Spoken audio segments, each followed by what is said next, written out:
பாதுகாக்கக்கூடிய, தொழுகை இறைச்சத்தோடு தொழக்கூடிய, அல்லது நம்மளுடைய தொழுகை மற்றவர்களை பார்ப்பதற்கு அல்லது மற்றவர்களை என்னை பார்த்து புகழ வேண்டும், என்னை நல்லவர்கள் சொல்ல வேண்டும், அல்லது சிறிய பிள்ளைகள் என்னுடைய வீட்டில் அனுப்பிவிட்டாங்க அதனால பள்ளிவாசலுக்கு வந்துட்டேன் அப்படி இல்லாமல் அவர்களுடைய உள்ளத்தில் என்ன எண்ணம் இருக்க வேண்டும், என்ன நீயத் இருக்கணும்.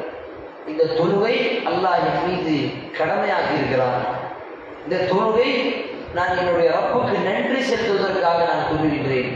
என்னுடைய தொழுகை மூலமாக நான் என்னுடைய ரப்பை நினைவு கூறுகின்றேன். இந்த நோக்கமெல்லாம் இந்த தொழுகையில் இருக்கிறதா? இதுதான் கேள்வி சகோதரர்களே, பெரியவர்களே. தொழுகையுடைய நிபந்தனையில் வரும் பொழுது அல்லாஹ்வுடைய தூதர் ஸல்லல்லாஹு அலைஹி வஸல்லம் அந்த தொழுகையில் இறைச்சம் வேணும், நிதானம் வேணும். ஏதோ தொழுத மாதிரி, ஏதோ ஒரு காரியம் செய்த மாதிரி அப்படி அந்த நோக்கம் இருக்கக்கூடாது. இந்த தொழுகையில் நம்மளுடைய முழு கவனம் இந்த தொழுகையில் இருக்க வேண்டும் என்று சொன்னால் அல்லாஹ்வுடைய தூதர் ஸல்லல்லாஹு அலைஹி வஸல்லம் ஒரு ஹதீஸில் சொல்லுகிறார்கள், ஸலாத்த வத்இன், தொழுகை எப்படி தொழுங்கள், இந்த தொழுகை தான் உங்களுடைய கடைசி தொழுகையாக, அந்த தொழுகைக்கு பிறகு உங்களுக்கு மரணம் வந்துவிடும். அந்த தொழுகையுடைய அந்த செய்யக்கூடிய அந்த சஜ்தா தான் உங்களுடைய கடைசி சஜ்தா, அதற்கு பிறகு உங்களுக்கு மரணம் வந்துவிடும். அந்த எண்ணத்தோடு அந்த பயத்தோடு அந்த தொழுகையை விட்டு நாங்கள் விலகி போகின்றோம், இதற்கு பிறகு எனக்கு வாழ்க்கை கிடைக்காது என்ற அந்த பயத்தோடு அந்த தொழுகை ஈடுபட்டால் கண்டிப்பாக நமக்கு அந்த இறைச்சம் அந்த தொழுகையில் கவனம் வரும். இன்று நிறைய பல பேர் தொழுதாலும் தொழுகையில் அந்த கவனம் வராத காரணம் இதுதான். நம்மளுடைய தொழுகை நாம் கடைசி தொழுவாக பார்ப்பதில்லை. தொழுகையை ஏகப்பட்ட சிந்தனைகள் நமக்கு வரும், அல்லாஹ் பாதுகாக்க வேண்டும்.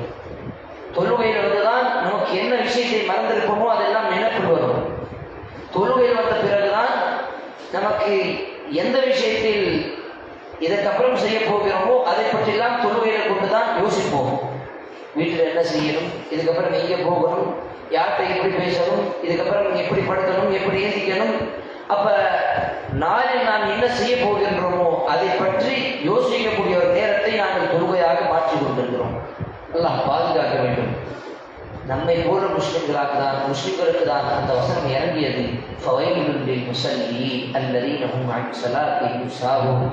தொழுகையில் அலட்சியமாக இருக்கின்றோம், தொழுகையில் கவனக்குறைவாக இருக்கின்றோம், தொழுகையில் இறைச்சம் இல்லாமல் இருக்கின்றோம்.